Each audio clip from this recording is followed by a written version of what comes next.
don't take shit. I got no love for the fakeness. If you wanna play tough and wanna hate this, I'll always show up. I don't ever slow up, no I don't take shit. I got no love for the fakeness. If you wanna play tough and wanna hate this, I'll always show up and make a statement. I don't ever slow up, no I don't take shit. I got no love for the fakeness. If you wanna play tough and wanna hate this, I'll always show up and make a statement. Everything I do so instinctive and so passionate. Every word I move so descriptive like an adjective. I got a vendetta against people who patented being negative when you should be getting after it. I got facts over tracks, this and that. Spitting slow, spitting fast, I could roast, I could gas. Think I'm okay at last, but I don't know if that can erase all the past. And the pettiness, a reflection of the emptiness. Hilarious, you think you're with my time, you're delirious. Mysterious, because you hide behind a fake exterior. Inferior, you know I'll always be a bit superior. Get off of me, this ain't no humble brag. I want you to hear words, you can say them back. I want you to feel free from the chains that last, and to believe in what you got, it was built to last, yeah. Now that I've been put through hell, I never got anyone's help. I had to do it all myself. I don't ever slow up, no I don't take shit. I got no love for the fakeness. If you wanna play tough and wanna hate this, I'll always show up and make a statement. I don't ever slow up, no I don't take shit. I got no love for the fakeness. If you wanna play tough and wanna hate this, I'll always show up and make a statement.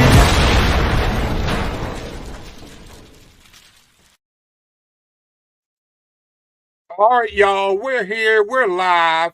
It's a Labor Day evening. It's Monday. Labor Day, been a great day so far, and we got an awesome show for you. You're watching Buster Unmasked, and look, today, I usually mostly talk to guys young in the business, just breaking in the sport of professional wrestling, but not today.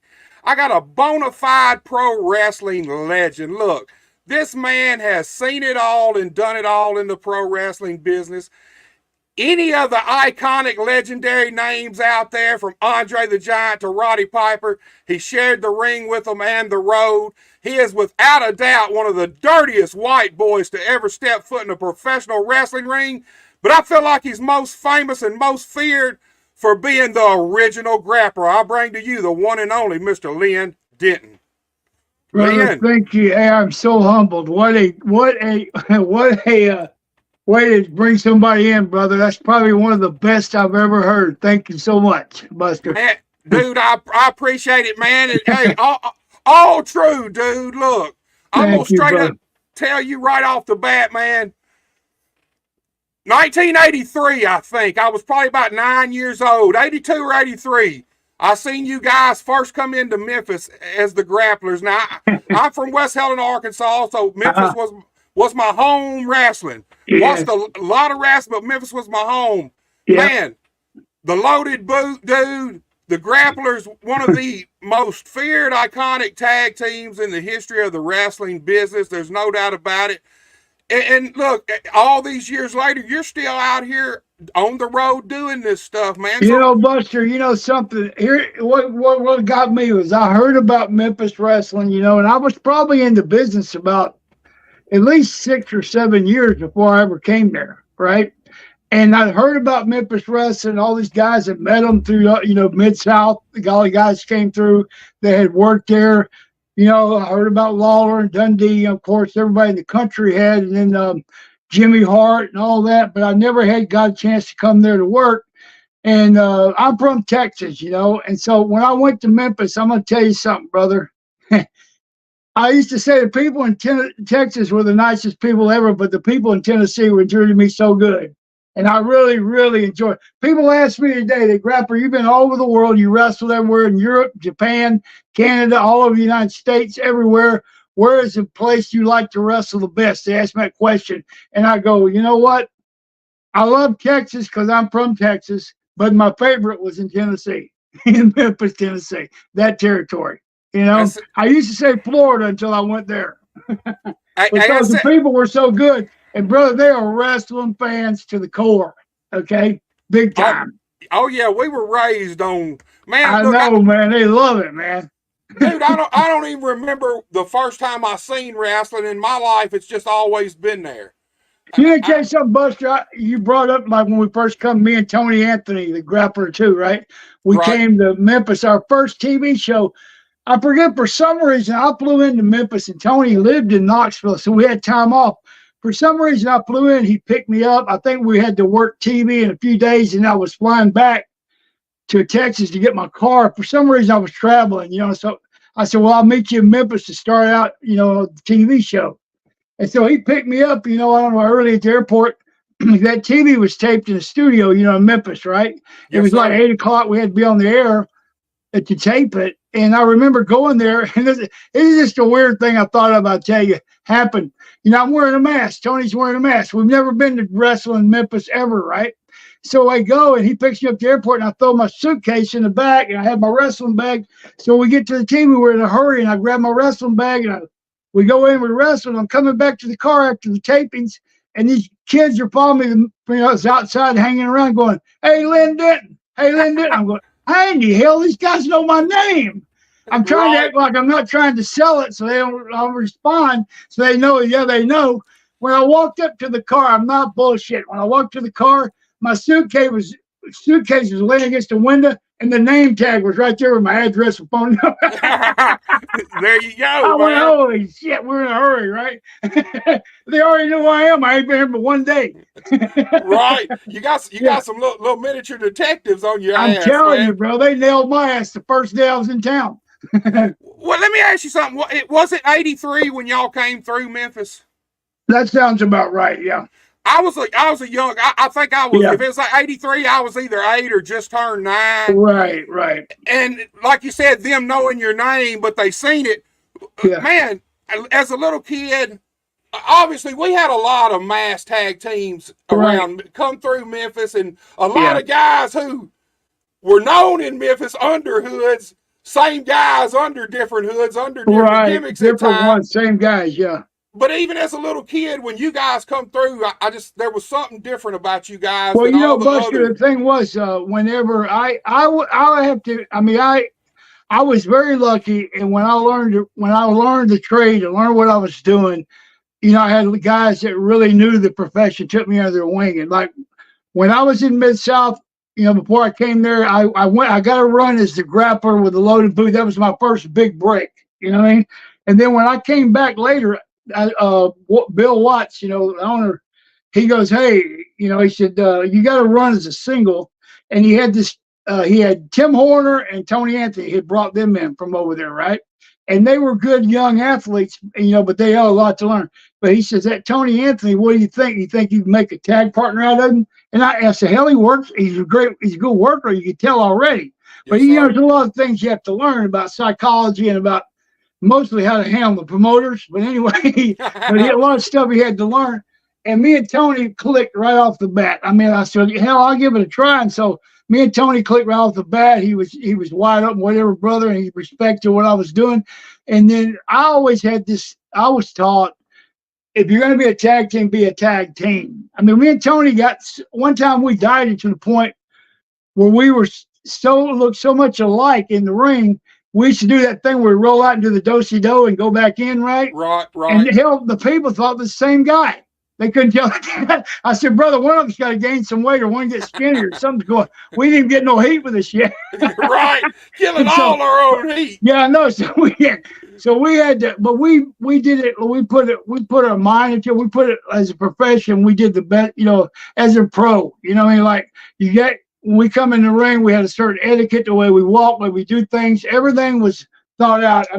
So we looked like a tag team, a pro tag team. That was a difference in guys. It was this guy, and next week he's wearing a mask as this guy. Like we spent a lot of time and a lot of road time talking about it, and a lot of ring time working on it, to make it that way. That's why it stood out. But I appreciate the respect you had for that. Yeah, well, see, like I said, I was probably 8 or 9, and back then you were the grapplers. Like there wasn't no internet, wasn't none of this stuff, social media, so everybody didn't know who everybody was. So, and like I said, I was probably 8 or 9, but I want to say, when did y'all come back as the Dirty White Boys? 85 or 6, maybe? See that. You ever know the story? What happened about us leaving there? I don't. Okay, let me tell you what. Here's the thing. we were the grapplers, right? And everything was going great. And I guess we got about 8 or 9 months in or whatever, pretty good run. And then, Eddie Marlin used to run stuff at the shows, right? For Lawler and for Jarrett and all that, right? So we come into TV on Saturday, and that's where you would do your angle and shoot a shot, the angle for Monday night, the Memphis Coliseum, right? Yes, and sir. So he comes to me and he goes, "Hey, you guys got the Bruise Brothers Monday night." He said, "I want you to go in there and do an interview, mask versus hair." And I said, "Which one's shaving their head, Eddie?" He goes, "Lenny." I said, "Hey, brother, let me tell you something, Eddie. I spent a lot of time, making this name and building this character as a grappler.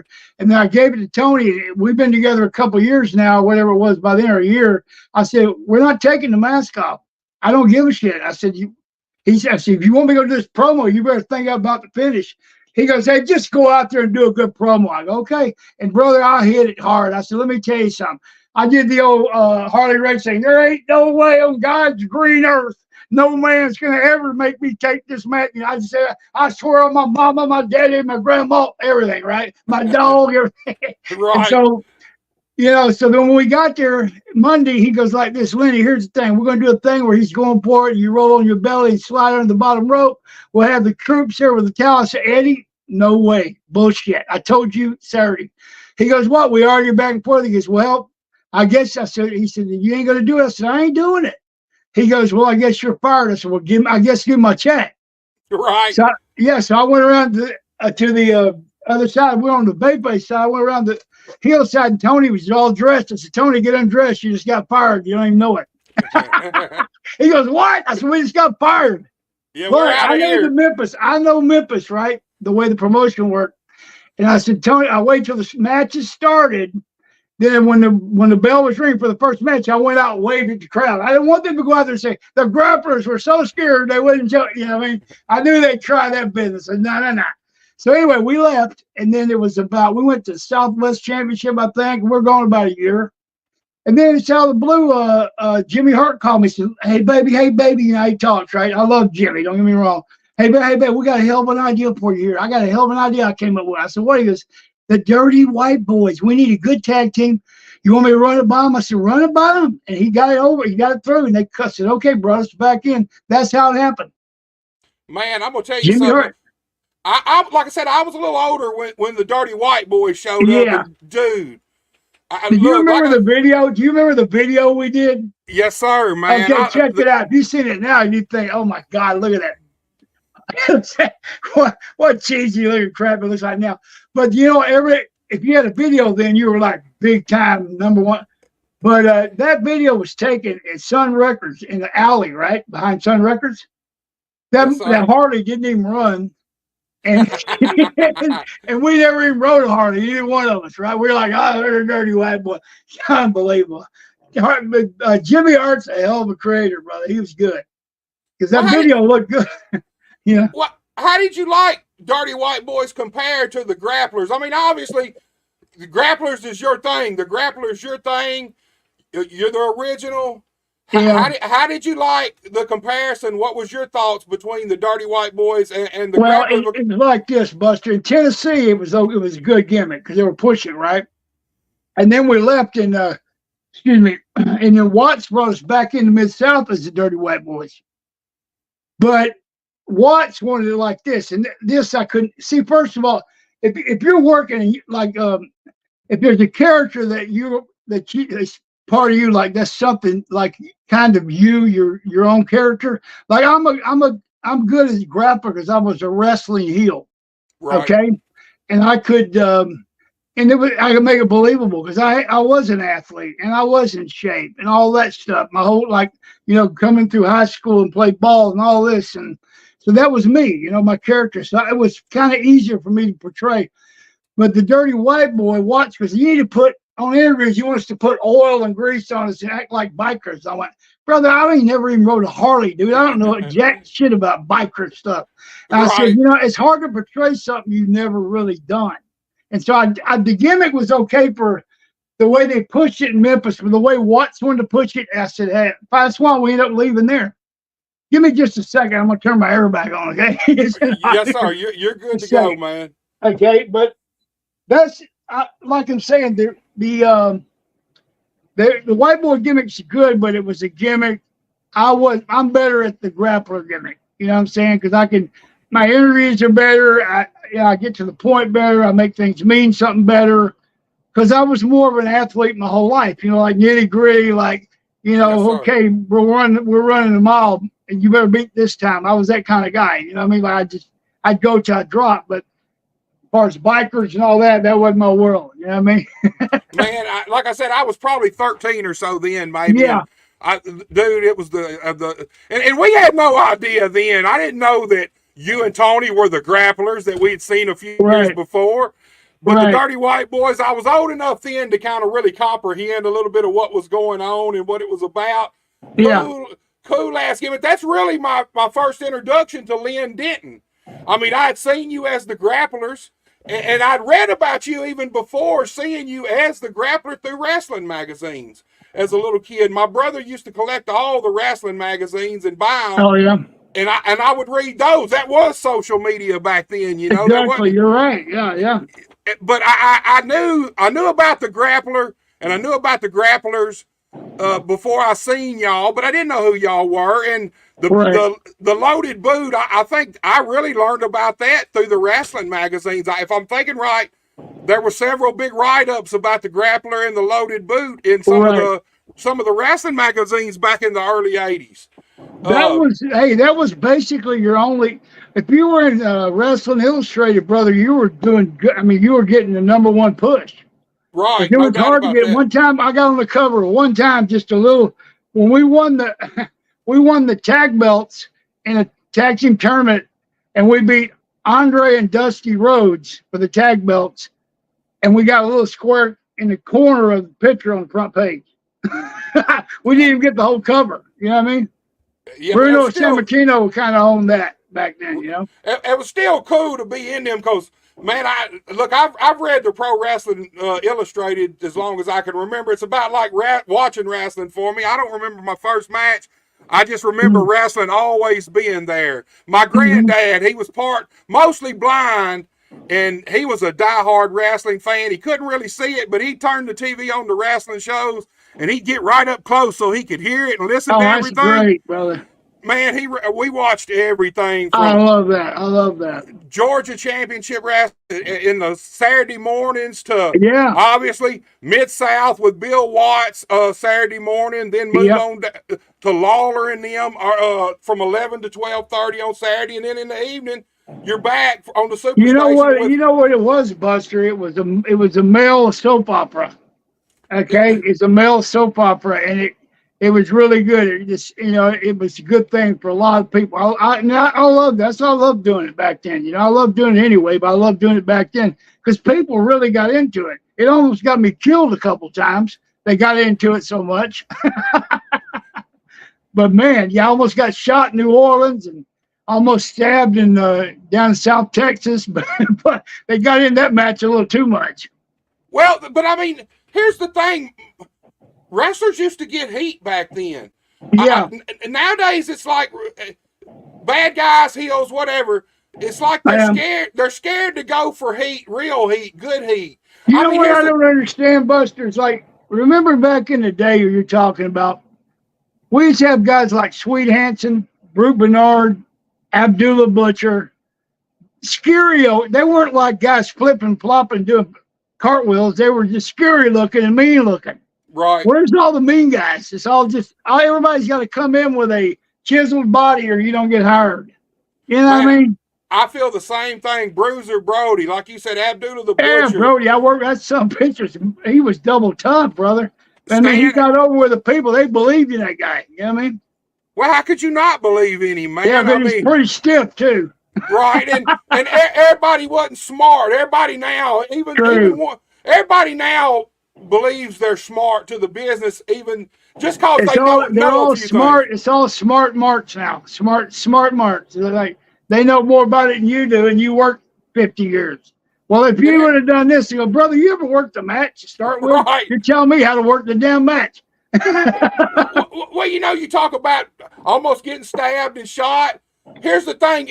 I've been in a couple of riots, but never to the point where I thought somebody was finna stab me or shoot me. But honestly, as a heel professional wrestler, it's scary as hell, I'm sure, but it's a hell of a compliment too, because you know you got those fans. Oh yeah, it's true. Yeah, it's true. You know, you did your job. I mean, when I almost got shot was I was in New Orleans, right, and working with Junkyard Dog, and you know they play that music. Who they say gonna beat that dog? Here he come. You know, I'm standing in the ring, and the in New Orleans it was really rough anyway.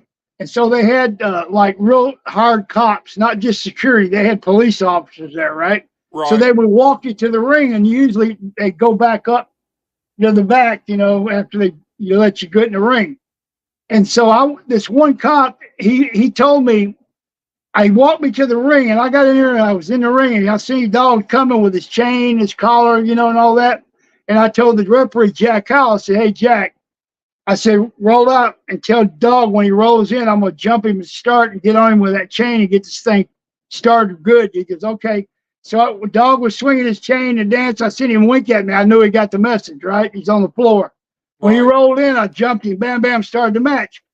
Well, I got on him, Buster, and you know, from worker, I look up and all the people in the facing, like in the crowd were diving on the floor like not, you know, on the chairs and stuff. I'm like, what the hell's going on? I thought there was a fight in the crowd. So I got Dog and Flying married him, got a hold, so might as well wait till they get through fight, the son of a bitch. You know what I mean? Because you know how that is. You just got to wait. Because if a fight starts, wait till they get through, then we'll start doing our match. Right. So nobody's going to be watching you. Yeah, waited. Everybody started getting back up, sitting in their seats, and I called a high spot, and here we go, and finished the match. I got to the back, and one of the police officers told me, he said, you need to go over and thank officer, whatever his name was. He just saved your life. I go, what are you talking about? He goes, go over and ask him. He told me, he said, when they walked the ringside, you got in the ring, and Dog was coming, and you jumped him. He said, I stayed at ringside. He said, I normally go to the back, but I've watched this on TV. I really want to see what happened to start it, right? So I stayed at ringside. He said, I looked over to the left. This guy had a long rider coat on. He stood up, had a 357 Magnum. When he pulled it out right at ringside. He said, I grabbed his wrist. The other officer helped me. We took it away from him and arrested him and got him in the back. He said, brother, he would blow a hole that big in you. I said, are you kidding? He said, I'm not kidding. He saved my life, that guy. Yeah, I mean, sometimes they get that wound up, brother. You know? Yeah, that would have killed anybody that might have been in front of you. If it would have got a couple people. You're right, Buster. Yeah. Yes, sir. No doubt about that, man. But I mean, thank God that when people used to get that wound up, you know what I mean, about it. You know, I've had it where one time, a few times this happened to me. We used to get them. If you're ever in a ring and you got heat where it gets quiet, that's called white heat. Okay, and that's time you better leave. Me and Dynamite Kid did that one time. We were tagging in Canada. Brother, they started a riot. We fought all the way. We were hitting people. They were hitting us. We fought all the way to the dressing room. Unbelievable. And it's a true story. We got the door shut just like you would see in a movie. We're holding up with our shoulders and people banging trying to get in. And Dynamite looks up at me and goes, hey, Mike, we got to go back out there. I said, what? He goes, we forgot to challenge them for next week. I said, you can kiss my ass. I ain't going nowhere. He laughed like hell. He was just messing with me, right? Dynamite was a tough one, boy. So look, that's one of the things I really am fascinated about. I didn't start breaking into the business till 1991. That's when my brother started looking for places to train, and literally it took us from 1991, about mid 1991 till about mid 1992 to actually ever get a hold of anybody. He finally got a hold of Jerry Jarrett and told us where to come train, but he discouraged us every step of the way. Like on the phone, you could tell he's had that phone call 1,000 times from 1,000 people. Man, I want to be. My brother was doing the talking. He's like, my brother's 18. He's a big boy, which I really wasn't but 17. We had to lie on the forms. He said he's a big guy. He loves wrestling. That's all he ever wanted to do. And Jerry Jarrett told him, he said, look, he said, you can come up, but honestly, you're lucky if 1 or 2 or 3 a year actually make it into the business. Oh, well, that's correct. And he tried to discourage us in every way, but I'm sure later on, after I got a little in the business a little bit and got a little smartened up to how it worked, I'm sure he's probably had 10,000 of those same phone calls and You're probably. right, Buster. They hear that night and day, brother. So let me ask you this. I'm fascinated by guys like you because you actually worked in a time where you guys could go from place to place and actually make a living doing this. Like when I come Yeah, along, really, Memphis was probably maybe the only. You can't even call it a territory, I don't guess, at that time because yeah. there wasn't territories no more. Memphis, around my area, Memphis was like the last refuge of the territories, and so I didn't get to experience like you guys did, going from place to place, making a name for yourself in these different places, being on the road. Talk to me about that, man. How was it? How hard was it for you to actually get into the wrestling business when you decided you wanted to get Well, into it? okay, I trained for a year with a guy here in Houston, and then he was a friend of Nick Kozak, which was a referee for Paul Bosch here, right? And Nick Kozak's brother, Jerry Kozak, was running spot shows for the Punks in the Amarillo territory. So when I got trained, he sent me and Gary Young. I don't know if you've ever met Gary or heard of Gary. Okay, me and Gary Young trained together. We went to Amarillo. Now, look here, I just come out of high school. When I went there, I graduated early. I graduated at 17.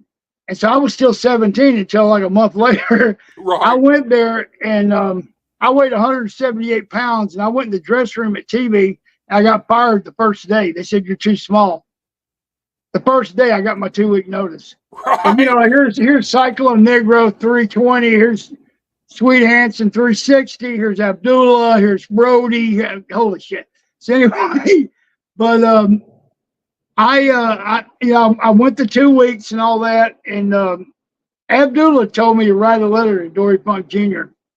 and telling me if there's any way you know anyone and this and that. Thank you for having me here, sir, and all that. And I did, and he called and got me booked with Watts. That's how I got Watts. It just took everything from Leroy McGirt, back then, Right. because he had Oklahoma or he had Louisiana. And he took Oklahoma and everything from him. And so he was hiring anybody. So I got lucky. And then when I went there, to be honest with you, I got on the roids and got bigger and I had to get bigger and all that. And I had to, I had one of those drives like, I'm not going to quit till I make it. And I got some lucky breaks. Guys got hurt and I got put in positions, but I got bigger and I just stayed at it. And it was territory days then. So they needed job guys and they needed guys full time. When you started, like you said, it was hell. There's no way to go full time. So how do you get the matches in you need to get the polish that you need to work on top? Yes, I mean, it's really, really hard in your situation. I can see that because, man, I went 2 years before I ever even won a match. I was just getting jobbed out, you know what I mean? And then I got the size and I got a break and they got lucky, you know what I mean? And so that's what it was. I mean, I had the talent, but a lot of guys had the talent. It's just like pro football. There's probably guys sitting at home that are better football players, but they got their knee hurt or this happened or that happened. I just happened, good Lord willing, put me in a spot when I got a break to be the grappler and be this and be that. There could have been a million guys better than me. I just got lucky enough to be in the spot to get the break. And I thank the good Lord for that. I guess it was meant to be. But in your day, man, I can see how coming into it, it's hell to get somebody to even hire you, and plus you're working, 2 days a month when we used to work 7 days a week. So you get polished a lot quicker. You know what I mean? Yeah, I see what you're saying, yeah. Yeah, there's no doubt about that, man. I wish I'd have been able to work. I think probably the most I ever got to work on weekly was probably 4 nights a week for a while. Maybe three for sure. Sometimes we do 4, and obviously sometimes if you do your TV tapings around here at different places. Yeah. But man, I can imagine getting to work every day of the Buster, week. one time when I was in Atlanta, okay, you remember you said the Superstation y'all used to watch at Channel 17? Yes, sir. I was on there doing jobs, right? And Holy Anderson was a booker. So he had me wrestle with Lynn Denton on one time I wrestled 7 times in one day. Okay. I wrestled as Lynn Denton on the first tape, and then I put mask on, wrestle as a challenger, a blue mask. And then I went from there to Columbus TV and wrestled as Lynn Denton and the challenger. That was 4. Then I went to Right. Albany, Georgia, across 200 miles. Rest was Lynn Denton. Then it's a challenger and a tag, and then it's Lynn Denton and a battle roll. Then I had to drive back home 200 miles. Brother, you thought I was only like 19, but I mean, I was actually beat that day after that trip. I can imagine. I can imagine. You know Bill Ash, right? Who? Bill Ash. Oh, yeah. Back in the early mid 90s, we used to go up to Arkansas and do tapings, and what he'd do, he would sell those videos overseas. Mm-hmm. And I it's remember that, yeah. Kind of the same thing. You'd go up there, man, and you're liable to wrestle because he was trying to get as many matches. As many as you can. Yeah. Make money on them. I got you, yeah. I got you. You're liable to wrestle 5-6 times in one day. Sorry, brother. You know who that was? The guy just called in was Cuban Assassin. Cuban Assassin. You know Dave Serra? I don't know him personally. I know well, he's a good friend. He just called. I hung up. Hopefully he'll call back. But anyway, sorry about that. No, I was just saying it's. But man, you know what? You probably like, okay, here's $50 for you wrestle 8 times or 6 times, right? Yeah, I know. He worked you to death because he wants as many tapes as he can get. Oh yeah, sometimes, man, you'd wrestle 5 or 6 times within 3-4 hours. I bet, yeah. And he'd take. There'd be 40 guys there, and he'd take 50 different matches, to send over across seas. And of course, he was making money off of that. Like you said, we was lucky to make $40, $50, $60 off the whole day, But yeah, I know. When you're young, breaking in, you don't Brother, really care. I remember when I worked for Watts, when I was working full time, but back in the day when I first went there, I was like 18 after I went to Amarillo. Guarantee was $25 a night. And me and Larry Booker, the Moondog, and Carl Fergie, we always rode together. We sleep in the car, and then we check in early so we'd have it for that night. We sleep during the day and get up and go wrestle and come back, have it for, we'd sleep twice for the same price of one, Right. Speaking of Larry. Hey, Buster, let me grab something. I'll be right back, okay? Okay. Right, yes, sir. You're good. All right, guys. Any of y'all got any questions y'all wanna ask the grappler, Mr. Denton? Send them in. We will address them. Got a true wrestling legend here with us, first time ever. I'm normally young guys just breaking in the business, so I've been looking forward to this one here. Hey Buster, can we plug Greenwood, Arkansas? Yes, sir. I tell you what, I've actually got a graphic. Let's pull it up, and then we can plug it, and you can talk about it. Yes, sir. Give me just a second. Let me get it situated. Okay. Yeah, I want to talk a little bit about that show, because it's okay with you. No, man. We'll plug anything you need to plug. All right, brother. So you ready for it? Here we That's go. Cool. That Greenwood, Arkansas, September the 14th, Buster. And they got the Legends of Pro Wrestling, like FanFest, and then the wrestling show that night, right? It's at the Sebastian County Fairgrounds. But you got guys? I got guys like Tony Atlas is going to be there. All right, which he's a legend himself. And then Rod Price was a great wrestler. He's going to be there. And then Baby Doll, she's going to be there. Yes, there's going to be a lot of stars there. But the match I wanted to talk about is I decided I'm going to put the tights on one more time, Buster. I was going to ask you about that. I lost almost 90 pounds now, okay? I was like at 278. I'm down to I weighed today, I was like 192, okay? And so I'm going to be ready. I'm going to put them on. The reason is because I was talking to the promoter there, Dwayne. He goes, okay, if you want to do it, I guess you guys come back. And we're going to be wrestling. Me and Joe Kane.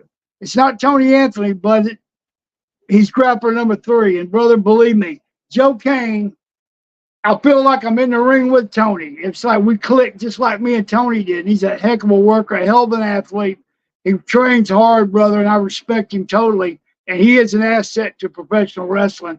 But he's going to be my partner against Ricky Morton and his son, the Rock and Roll Express. And I can't believe one more time in the ring with Ricky Morton. That's going to be great. I thank God for a chance to do it. I can't wait to do it. Me and him always have fantastic matches because Rick Morton's one of the best workers in the business ever. You know, Yes, and he's a sir. legend, man. I'm going to be proud to be there in Greenwood, Arkansas. I guarantee you. Yes, sir. So let me ask you this: you kind of passing the grappler torch. What's Uh, that? you're kind of passing the grappler torch, man. The Yeah, I know, grappler. but brother, I can't do it forever. But I tell you what, Joe Kane is. He asked me could he use the gimmick, and I told him, you know what?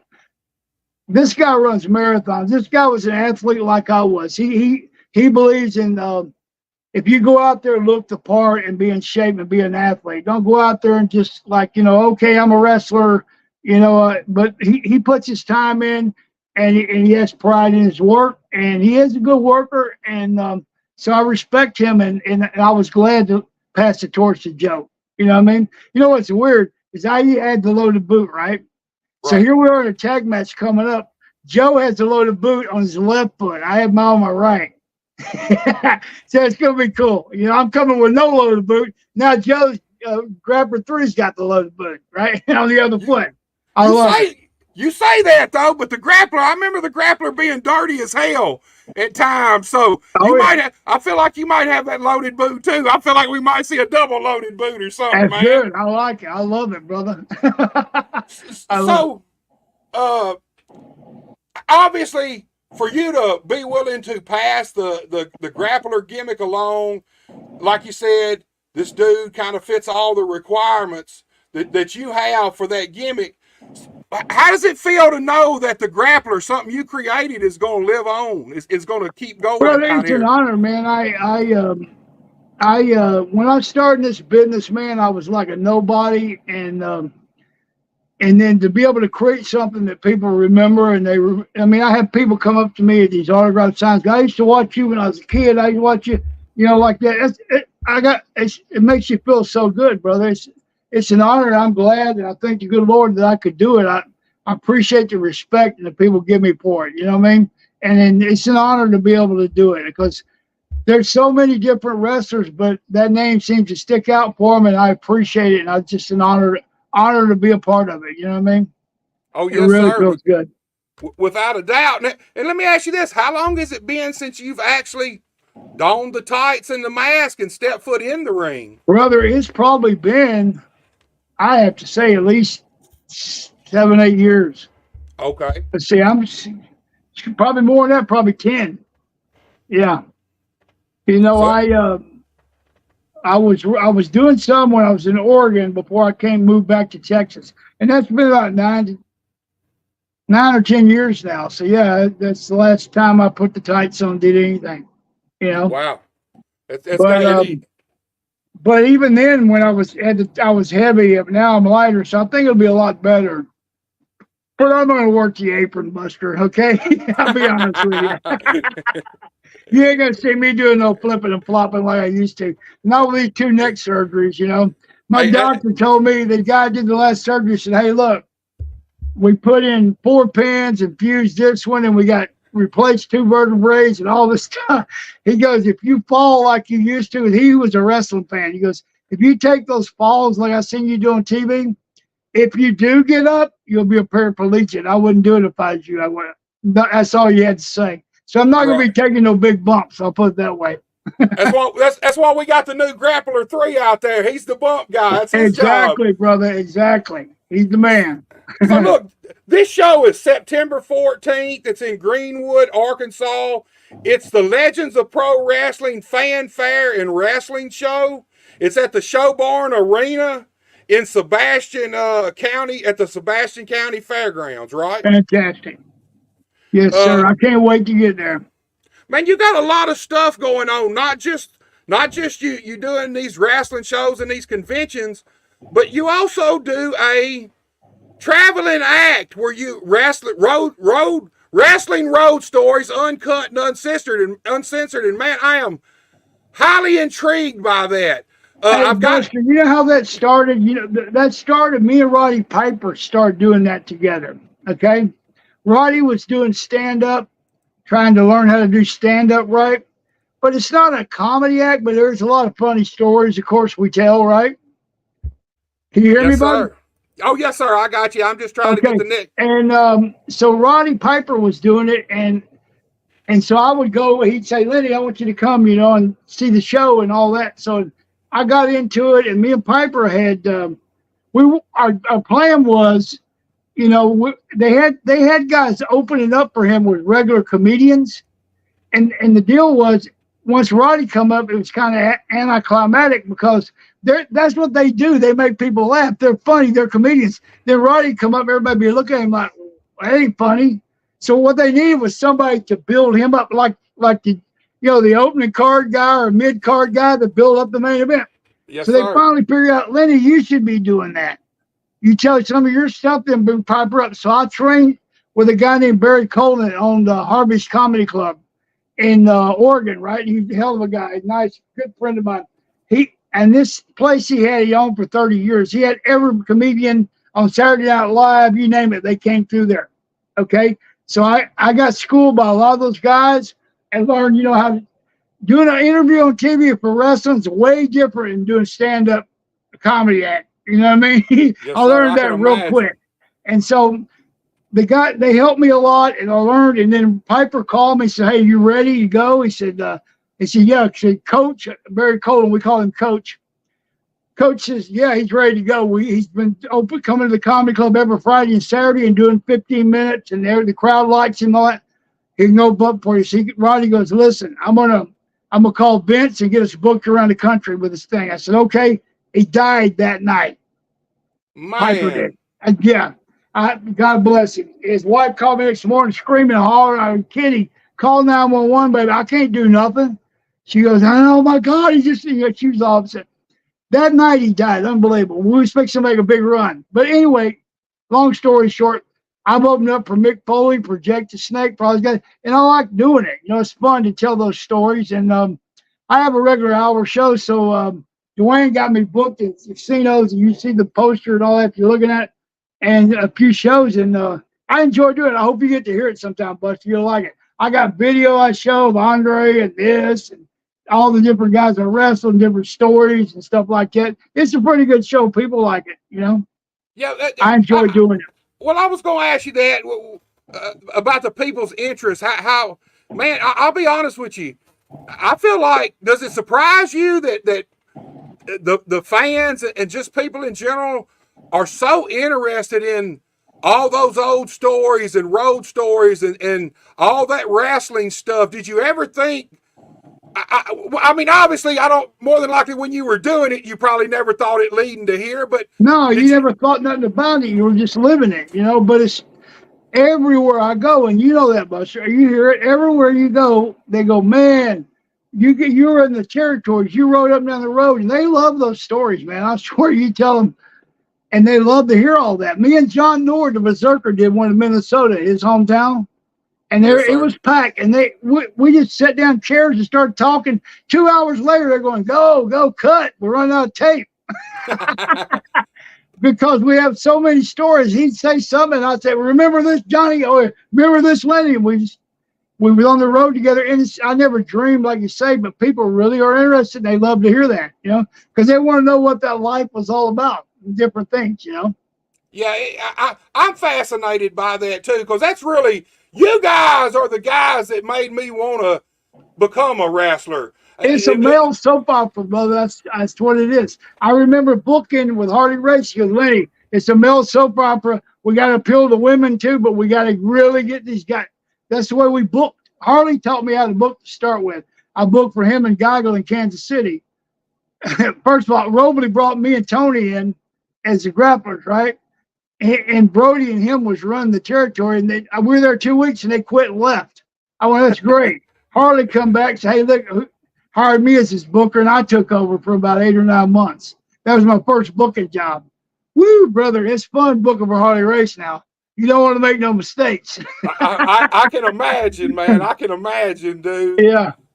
And I feel like nowadays, like stuff like this, the fans are almost more interested in this than they are actually coming to see the actual wrestling matches now. Yeah, it's they want to know the history. It's like me and you sitting down listening to history of the old West or this or that. I go, man, that's interesting. I want to hear about all this, what Daniel Boone did or David Crockett did. I don't know. I guess that's what it is. I don't know, but they want to know what you went through and all that, back in the day, which is cool. That's a good thing. Well, me and Piper, to be honest with you, I tell the truth, we started doing it. Go, look, we ain't gonna be able to be in the ring that much longer. We need another gig because we're so used to being on stage. we ain't ready to quit yet. You know what I mean? That's our life. That's what we did. You know what I mean? Entertain people. So that's how we come up with that thing. And it's a good show, though. I mean, people enjoy it. I got a 21 and under show, and I got one 21 and older. I got two shows. You know what I mean? Right. You've actually got two shows coming up in October 5th and 6th. The graphic we got up is October 5th, 7 p.m. start time. You're going to be at the Cherokee Casino in Tahlequah. Am I saying that right? Tahlequah? I don't know how you say it either. Tahlequah, Oklahoma, at the Choctaw 2 room. Cool. At the Cherokee Casino. And then I got another one. We'll pull up the next date. You're all the way back in Van Buren, Arkansas on the next night, October 6th, on a Sunday. Let me pull that graphic up and we'll take a look at it. That'll be fun doing those shows. Are you going to be able to make one of them, Buster? Man, I'm all the way in Dresden, Tennessee. I really wish I could. Okay, let me ask you something. Where you live at? Dresden, Tennessee? Yes, sir. I'm about 2 hours from Memphis on up towards Nashville, about an hour from Jackson, Tennessee. You know where Bolivar, Tennessee is? Yes, sir. I lived there like I've been back here for about 8 or 9 months. I lived there for 2 years right before I moved back to Texas. I had a girlfriend over there, but no girlfriend no more. Anyway, that's a long story. but anyway, but no, I lived in Bolivar, Tennessee. Yeah, for a while. I love Tennessee, man. I love the people there too. Well, but I don't know when we're gonna. I almost had a show over there too, dude. I had one in Nashville when I was in Nashville. Yeah, it was in Nashville, but then it got canceled. It was with me and Nord, the Berserker. Yes, sir. But he had trouble with his knee, and we had to cancel out. It was in Memphis, actually. You might have been able to see it. I don't know, but hopefully I'll come closer. I like to see you come to one, man. We'd have a good time. Man, I'd love to come, man. I love hearing all those old stories. Like I said, it was you guys that made me want to be a wrestler, and it was the lifestyle that really drawed me to it. I don't know, man. I think I'm like everybody else. I came along too late. I don't know if you know Buddy Wayne Peel. He's dead now, but he used to be in Memphis. Buddy Wayne who? Peel. Big Buddy Wayne? Yes, sir. I do Buddy real well, yeah. So me and my tag partner, which my tag partner actually was trained by Buddy Wayne in like '89, but he used to tell us, he said, man, he said, I wish you guys would have come along 15 years earlier, which would have made it about 1985 or so. Right. And man, I kind of feel the same way, because when I broke in the wrestling business, I just didn't feel like it was what it once was. It wasn't the same because Vince is putting everybody out of business. There was no territories, you know what I mean? That's why I stayed up in Oregon so long, because I tried, they still had the same thing. And even Piper told me, because Piper was working for Vince at the time, right? He's on contract. He told me, Lenny, you better stay here, because Vince told me that he was good. Vince's dad, Vince Sr., was good friends with Bob Geigel and with Don Owens. He said that they're gonna be the last two he puts out of business. So I stayed there because I knew Don and Bob were the last two guys he put out. So I knew it was gonna last the longest run, right? Right. And Piper was working for Vince at the time on contract when he told me that. But him and Vince he was in the office pretty tight with Vince. You know what I mean? Yes, sir. So let me plug this Sunday, October 6th at 7 p.m.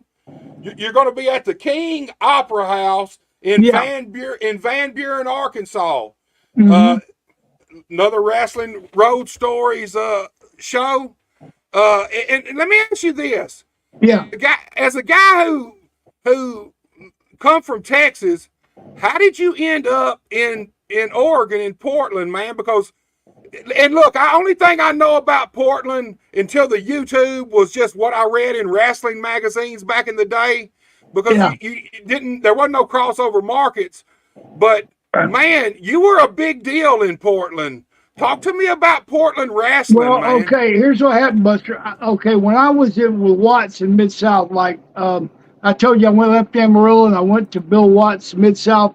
I was 18. I gained the weight. I was getting bigger, and I was there almost a year. And Bill came to me and said, "Hey, you've been here a while doing jobs. It's time for you to move on." He said, "You learn how to work good and all that," but he said, it's time for you to go. You know, he said, you spent your time here. That's the kind of run you got with a guy in the mid card or bottom of the card back then, by 8 to 10 months, right? Yes, He sir. said, I said, where do you want to go? And so back then, everybody, the word was go to Oregon because it's short trips and Don Owens pays good, right? But I said, okay, I want to go to Oregon. He goes, yeah, everybody does. Anyway, name somewhere else. That's what Watts told me. I said, well, Florida. So I went, and brother, when I went to Tampa, Florida the first time, Eddie Graham was still alive. Okay, that's how long ago it was.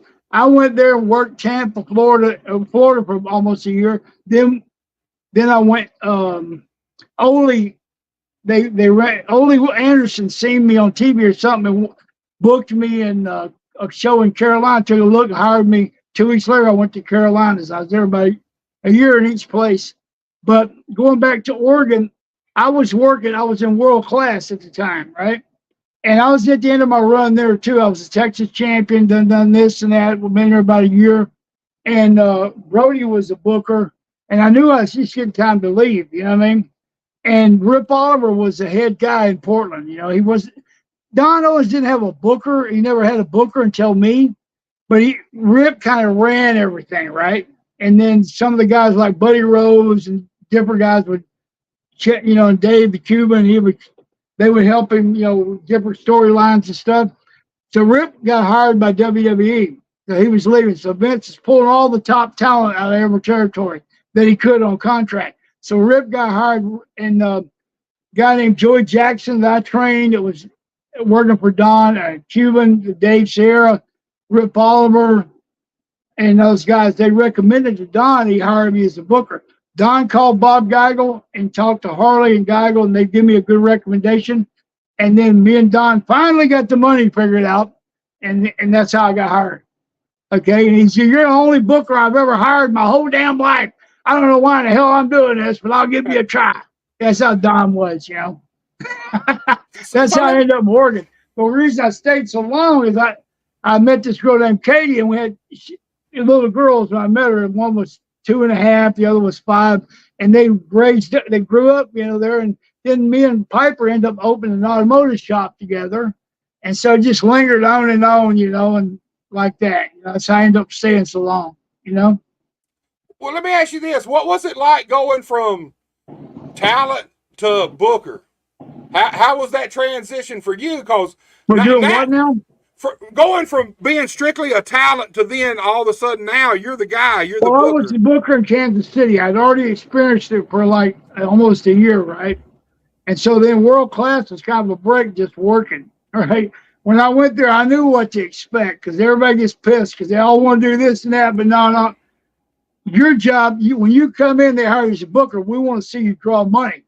And so if you go with the same storylines they got, they're not making no money already. You got to be creative. And so a lot of these guys get moved around. Some guys get let go. So you get enemies real quick, but you got to know how to handle that. And I already knew how. Race had taught me how to handle that, but it ain't easy, you know. Because half the guys want to beat the hell out of you and everything else, you know, because it's their job. But you got to go with what's drawing money. And so I went in there and I knew what was coming, and I just took charge of it. And the guys could see I was experienced at it, and so they listen. They know because they've been there. It's like a guy walking in and don't know. You can tell on the job whatever you're doing. This guy's know what the hell he's doing, so they backed off and started listening. Of course, a few of them, we had some flare-ups along the way. with Billy Jack and some different guys. Billy Jack, man. Who knows? I actually got to work with Billy Jack 1997. He was back down in USWA wrestling a little bit. So I didn't work with him in a match, but I got to be around him a little bit. Hey, I was just did a thing on Vice TV, an episode of Dark Side of the Ring a couple of weeks ago. It's going to air in the fall, and about Billy Jack killing his wife and all that. He's probably going to want to kill me after he hears what I said about him, but I don't really care. Well, let me ask you that, because he was a cool dude. He was quiet. He would talk. He would talk to me a little bit. Yeah. Have a little bit of a conversation, but mainly quiet, kind of stayed to himself.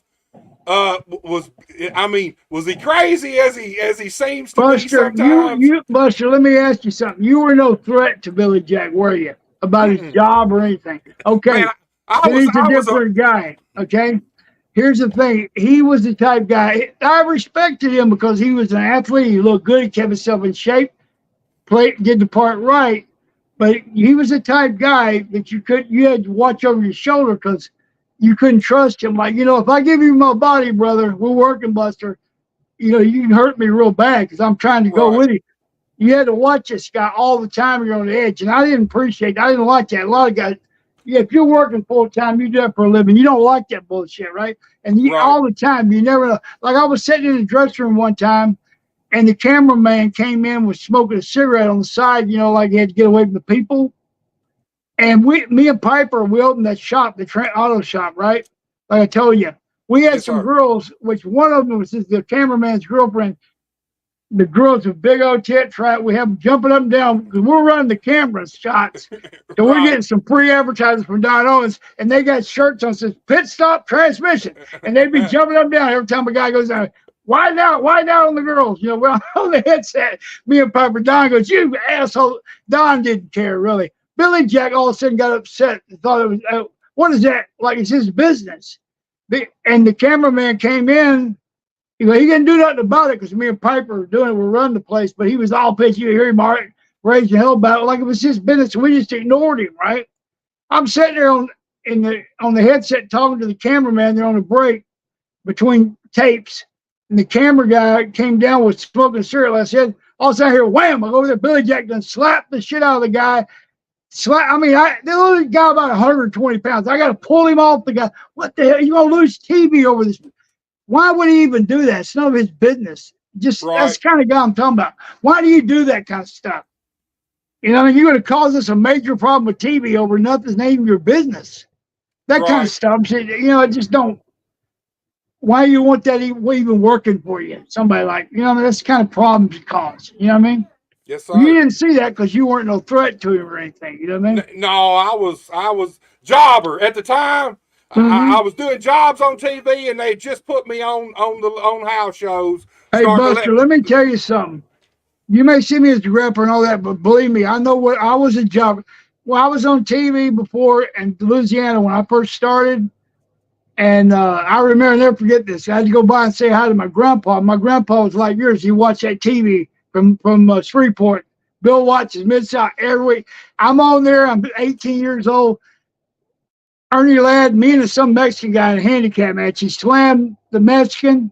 He slammed me on top of him and dropped the leg on both of us and pinned us both. 1, 2. That's where I started, Buster. Okay, brother? So I respect underneath guys. Believe me. Well, let's talk about that. Totally. Let's talk about that word, because now there's a lot of controversy about the word jobber or job boys.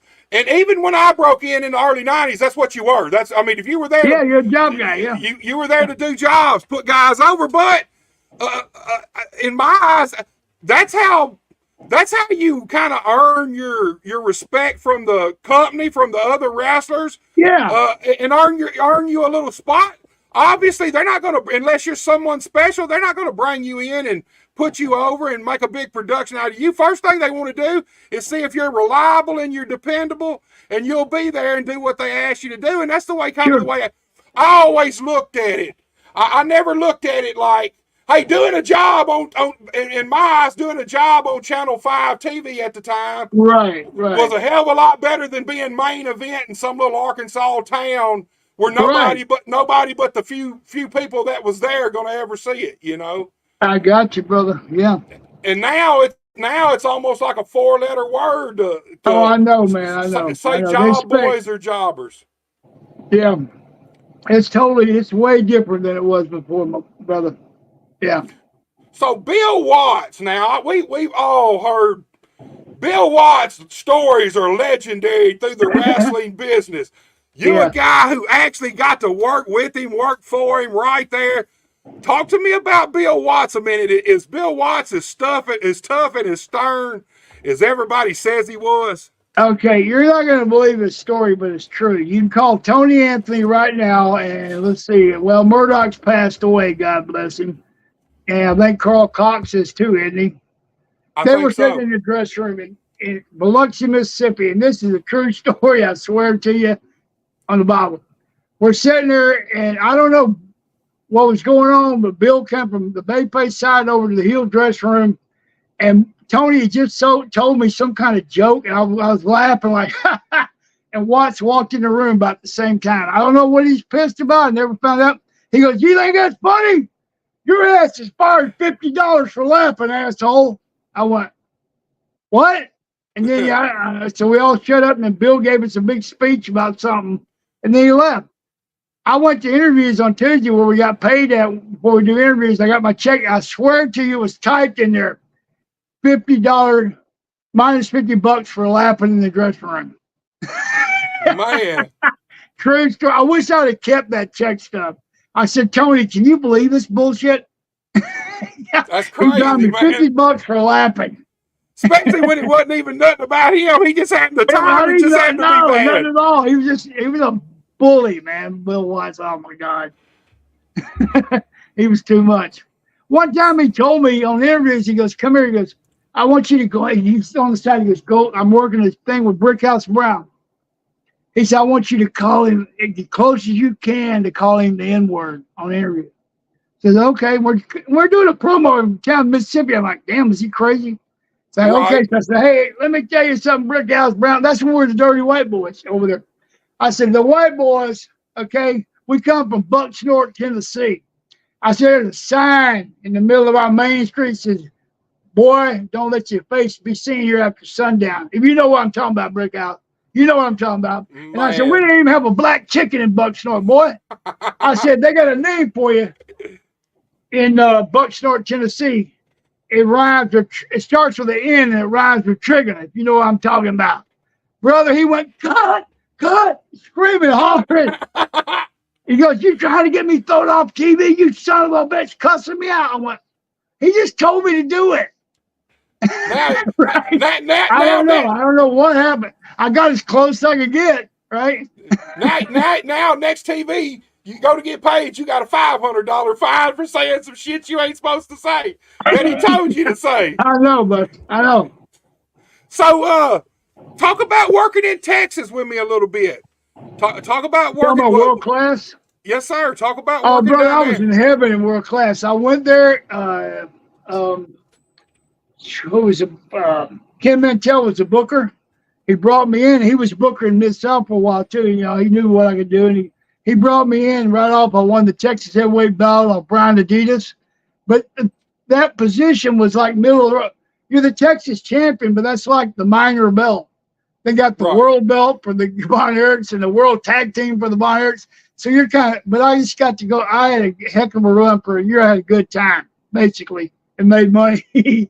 And then it went too fast, believe me. It went way too fast. I didn't work no angles with the Von Erichs. Mine was with Brian Adidas. I worked with them a few times. I'll tell you what was funny. When I left there, Brody took over the book, right? And he came to me and says, "Hey, Lenny, you've been here about a year." He goes, "It's time to move on." I said, "Yeah." He said, "You're working with Kevin tonight on TV." I said, "How you want me to take it, with a call?" He goes, "Yeah, right." He says, so right before the match, he came in and goes, "Hey, listen, they want you to get some color," right? I said, "Okay." He said, "If you get it good, it might get you a couple more weeks."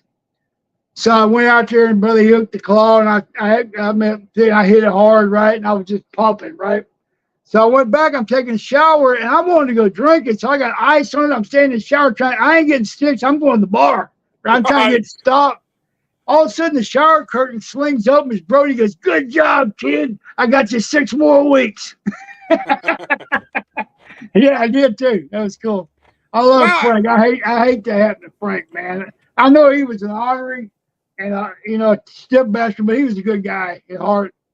Me and Frank used to do 500 squats together and stuff like that. People never seen that part side of him. You know what I mean? well, I You was know, going to ask you how he was and how he was in real life, because in all we real really life, know brother, he is was a tough guy. He was a tough guy, but he was an athlete. I respected that. We got along good. You know what I mean? Me and Frank. You know. He's I know what he did.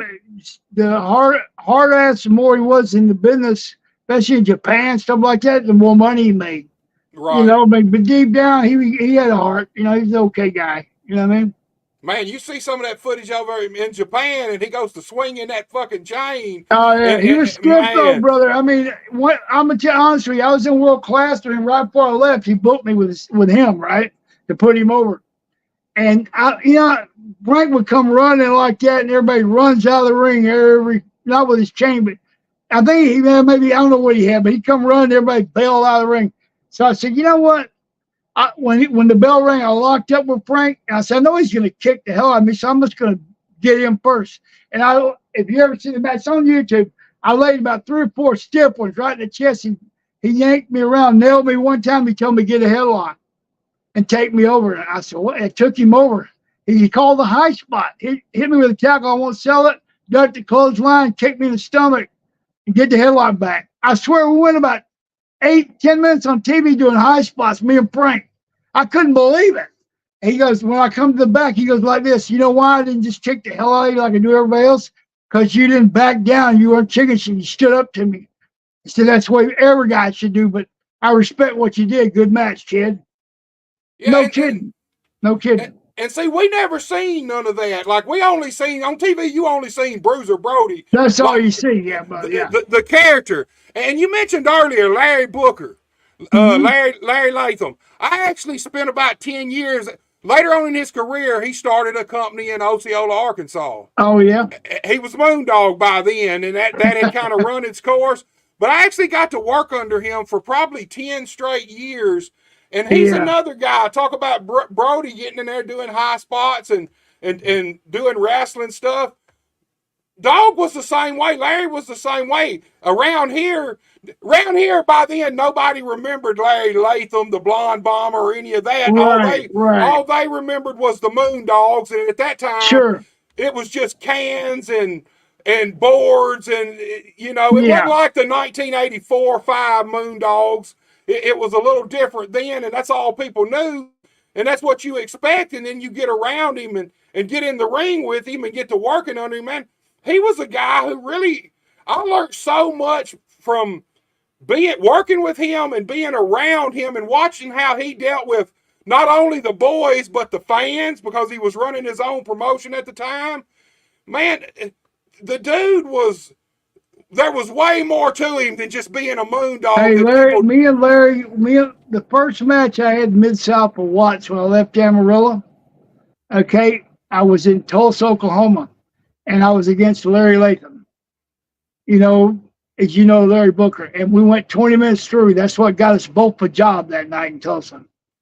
And we rode together, me and him and Carl Fergie, and we'd sleep in the car, and we were in Atlanta together. We come out, we crawled all the way from the bottom to the top together. And Larry was a good friend of mine. We had good times. We partied and we did everything in the world. No, I knew him real, real well. And he was a good-hearted, good guy. And he don't get the credit he deserves, I don't think, for knowing pro wrestling like he does, because he was you mentioned earlier about being a booker, you need to be creative. Yeah. Man, Larry was one of the most creative guys. You know something though, he was you're right. He lived and breathed wrestling. Even from day one when I met him when we were young. He's like, that was his brother, that's all he thought about. And I respected that. I mean, he was an asset to our business, pro wrestling. Damn sure was. Even till the day he died, he ate, slept, breathed wrestling, man. Till the day he passed. That's what he loved, man. And he was, Yeah. I mean, I can't say nothing, man. He was good to me. He taught me He was so good. much. No, he was always good with me too. He was always good. We were always friends. You know. I give him credit for really smartening me up to the wrestling business, not in the ring, but just the business itself of Yeah. what it's really about and how it works backstage, how it works in the dressing Right. room. I swear, me and Larry used to tell me this back when we were younger, and even when we got older, he goes, in the business, he goes, Lenny, will you do me a favor? Because we used to ride together all the time. He goes, will you do me a favor? If I die, will you put me in the back seat and just hook a beer IV to me and let me ride around with the boys for a week? I said, I got it, brother. Make sure you do me that way, too. Man, He'd say it all the time. Just at hook a the beer IV to me and let me ride with the boys for a week. probably the last 10 years of his career, he had this old big Econoline van, and of course he never drive. You'd never see him drive, and his wife drove at the time.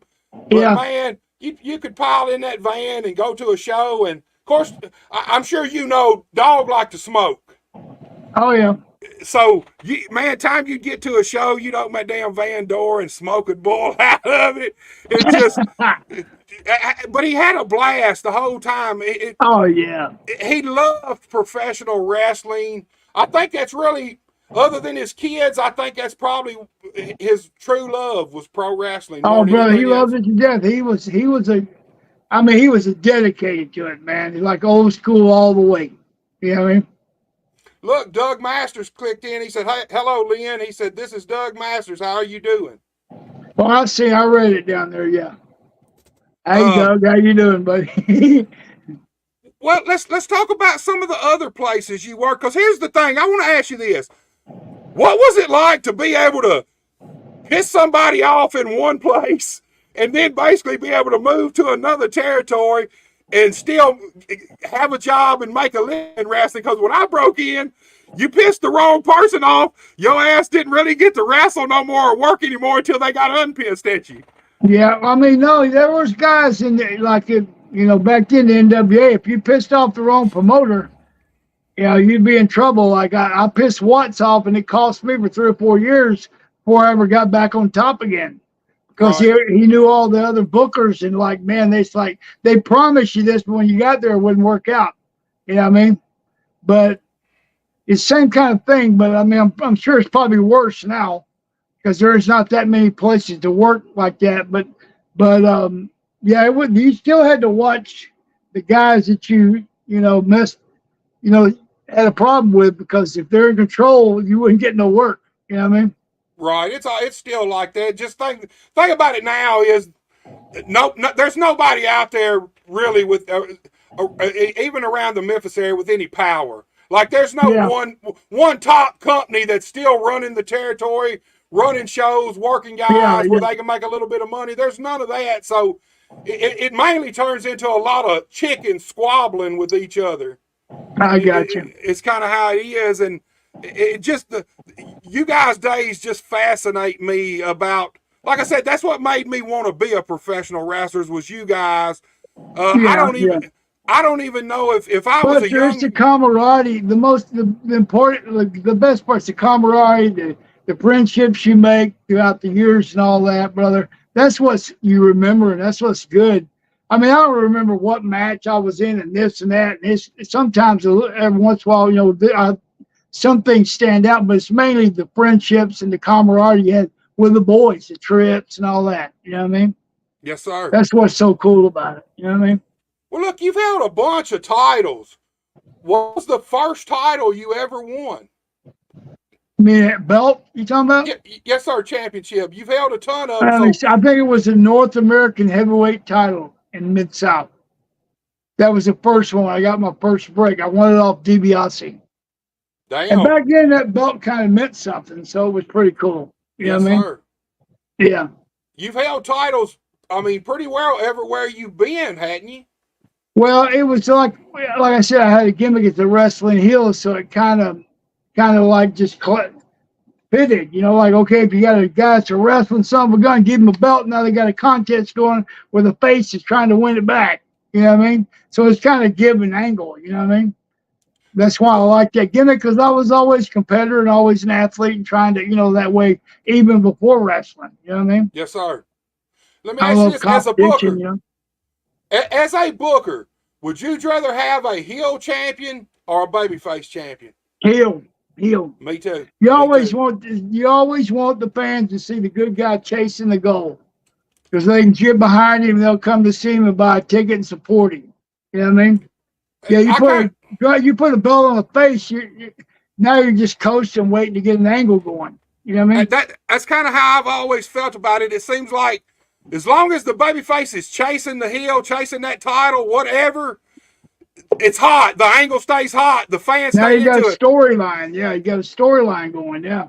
And I feel like the minute the babyface finally beats that heel, it's great for that one night.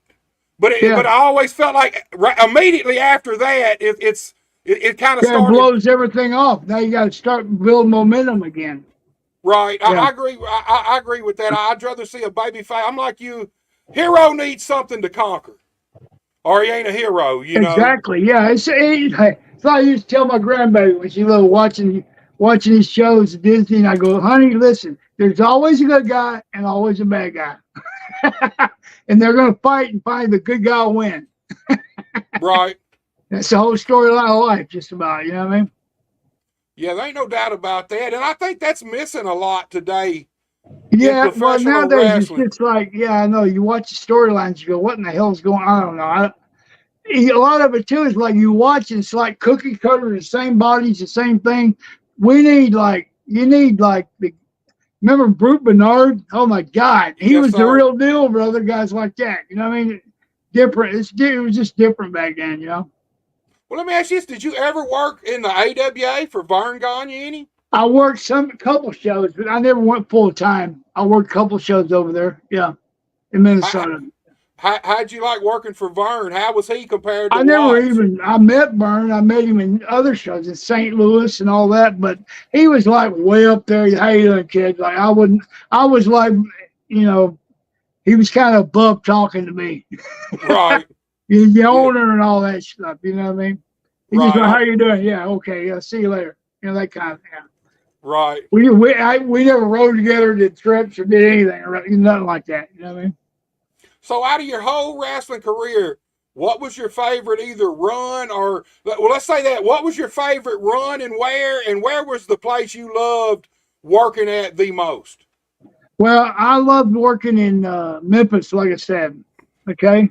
And my favorite run was Mid-South and Oregon. Both places I did real well, That was two best, yeah. Right. I met in the later 90s, Steve Dahl. He worked in Oregon in the later years a lot. Yeah. Him and God, what was the kid's name? They were Rex a tag King. team, right? Yeah. Rex King, but before him, the better partner for him was before Rex. Rex was good, but the other guy, he got killed in a car wreck. I can't think of his name, but him and Steve were tag team. That's the ones we started out with working angles over there. And they were I can't remember the name of their tag team right now. Was what was it? I forget what it's called. Him and Rex King were Simply Divine, the Southern Rockers. Southern Rockers, that's what it was. Southern Rockers. Him and what was that kid's name? Before Rex King. Rex is a good guy. Don't get me wrong. He was a good worker too. But the other guy, they were a tag team when I went there as a booker. And then I pushed them, and like they were just getting a half-ass push, and I did some angles with them and got them over strong. They got over big time. Drew a lot of money there too. Right. Portland, like I said, I didn't ever get to see, like we didn't get no crossover TV from Portland or anything. So anything I knew about Portland at that time, I read through the wrestling magazines. Yeah. And now later on, since YouTube's come out, of course now everything's on YouTube. Somewhere, no matter what it is, you can damn near find it. But how hot was Portland? When was it at its hottest time? Well, I went there I went in 86 or something like that. And I remember Don always kept saying, when are you going to sell the place out? When are you going to sell it out? And I finally made a bet with Don. He let me do whatever I wanted to on TV. And it was about I think it was the end of '86 or whatever. We sold it out and turned away 600 people, and that was the hottest it's been forever. They hadn't sold it out in 12 years, and so it got hot probably for about a year and a half, 2 years. And then Piper came in and started booking with me, joint booking with me, and we got it hot again, drew some money, probably about a year later. So I guess 86, 87, 88, something like that, 89 was pretty good, pretty hot, yeah. So let's talk about Piper for a minute. You and Piper apparently were tight as toothpicks, man. Y'all seem like y'all Well, were. Roddy was a good guy. I love Roddy, man, but he was working for Vince and doing movies and everything. So, he was way up there, and we opened that business together, and we booked Portland together, and we did all kinds of stuff. And we did the one-man show together. Everything he did, I did with him. And I just hated so bad that he passed away. But Piper was a good guy. He just, we just didn't get to the end of the run like we wanted to. Everything, he died before we got there. But we had plans, a lot of stuff, a lot of stuff but going, but it never got there. You know what I mean? Right. So look, I want to say probably 99, 2000 or so. All of a sudden, you pop up in WCW for a while. Talk WCW? To me. Yes, sir. Talk to me about that. Yeah, you know what's weird? That's another thing. Like I decided to go make a run because I told Piper when we opened the shop, I would make sure that we made money at it. And I had paid the place off, the property, everything. So I said, well, I'm going to try running WCW. Piper didn't know this. I got in shape and went over there and did tryout. And Bischoff came to me and said, hey, my tryout match was Eddie Guerrero, right? We had a hell of a match. Bischoff come in the next day and said, hey, look, we're going to offer you a 2-year deal, $150,000 a year. You work 10 days a month. You can keep your shop and all that's good. Get the paperwork done. Right. But 2 days later, I was in Boston. Piper, I wasn't even working. I was riding with the guys to go to the next show. I just got to ride with them over there. We're going to stay there that night and make another show the next night. I was sitting in a parking garage in the car, just sitting there looking at my phone or something. Piper pulls in his limo. He said, what are you doing here? I said, well, I'm just saying. He goes, I don't know if it was him. I don't know what happened, but all of a sudden everything got cut off. I don't know if he told Bischoff, no, I don't want, he's got to take care of the shop. I don't know. I always thought it was Roddy, but he never would admit it. I don't know what happened, but everything, boom, from there on, nothing, no more bookings. Damn. So I don't know, brother. So that's the way things go, I mean, like I said, me and Roddy were good friends, but Roddy was a different breed, man. You never know what direction he's coming sometimes either, Well, that's kind of the wrestling business in general. You never really know. You don't know what to expect, man, out of, like you said, 2 days before you were getting $150,000 a year contract, working 10 days a month, still running your shop. 2 days later, you're gone. I know. That's the way it goes in the business, yeah. What does anything, even up to this day, does anything in the wrestling business surprise you anymore? Not really, not very much, brother, believe me. I've seen a lot of stuff. Nothing really surprises me. Yeah, look, I never was shit, never went nowhere. Wrestled a little around Memphis, but man, the business itself, you see so much different shit, man. Buster, the only thing that stopped you from not going nowhere is because it wasn't like that no more. You would have probably got there and went places. There wasn't no opportunity. There wasn't no territories no more. Vince put a stop to all that. Like I said, Memphis was still running, but other than that, there wasn't nowhere else to go if you were here. I know. It was either Memphis was hopefully the stepping stone to maybe get you looked at by the WWF or even WCW, but there wasn't no in between. There wasn't no step up from Memphis. No, there wasn't no way go and hone your craft and do all this like I got a chance to do, which I was lucky. That wasn't open no more, Right.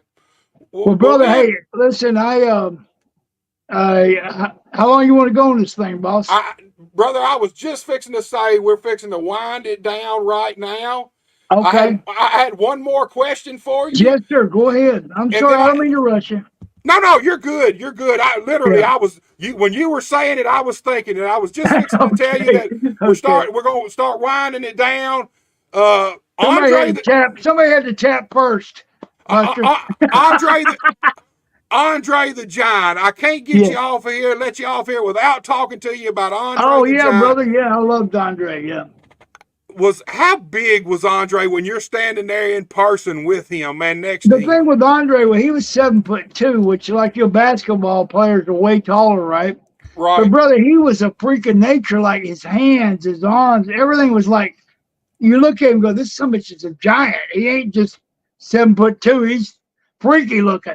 You know what I mean? right. He's huge, dude. You see him with a beer can, you close his hand, you can't even see it. That was real. And he could drink that much. I made a lot of trips with him. He was if he liked, he was easygoing. He would like Buster.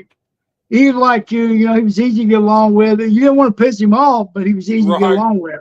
And he was just a fun loving, great guy. We used to make trips and drink, me and him and Murdoch a million times, and had a hell of a time with him. He's a good guy. He was a good guy. Yeah. He was one of Yeah, the boys too, believe me. yeah. I don't think they'll ever be. There's a lot of big guys in the wrestling business, but I don't think no one will ever. You could be bigger than Andre, but you'll never be bigger I'll tell in you one time I seen him do this in Knoxville at the Thanksgiving show. That's when Hulk Hogan, he was Sterling Golden at that time. He wasn't even Hulk Hogan yet, but he was huge when he come to business, right? We're in the dressing room and it's a Thanksgiving show, and it was a big. They had somebody was there. Harley Race, Ric Flair, the Grapplers, the da you name it, Tony Atlas, everybody on this big Thanksgiving show, and Hogan there, and Andre's there, and I remember, and Hogan goes, "Hey brother," he was telling one guy, when my python's hooked to full nuts, and nobody gets out. Nobody gets out. And Andre said, "Oh yeah," stood up. He was quiet. He goes, "Put it on me." And everybody got quiet, dude, in the dressing room. You couldn't heard nothing. He goes, no, I said, "Put it on me." And he put it on me. I said, "Tell me, shoot it, hard as you can." And Andre went like that, and like butter, like butter, dude. right. It wasn't nothing. Everybody started laughing. I swear, I witnessed that myself. Yeah, man, Andre, I'd have to believe he was unbelievably He had like strong. unbelievable strength, brother. He was something else. Yeah, he was something else. Well, Oh, he Lynn, bench pressed. He bench pressed like 500 pounds. He never even lifted weights. right. Yeah. Uh, Lynn, man, I want to tell you thank you so much for coming on. It took us a while to get here, but we finally got here, man. I've been looking Buster, forward to thank this you one. for having me, and I appreciate you plugging the shows and all that, man. I really do. Well, look, I before hope I you. get to see you soon in person somewhere, man. Yes, sir. Yes, sir. Me too. I would love that. Before you get off of here, let me plug these shows for you again, right quick. Yes, sir. September 14th, we got the Legends of Pro Wrestling. It's a fanfare. It's a fanfare and wrestling show. It's at the Showbarn Arena.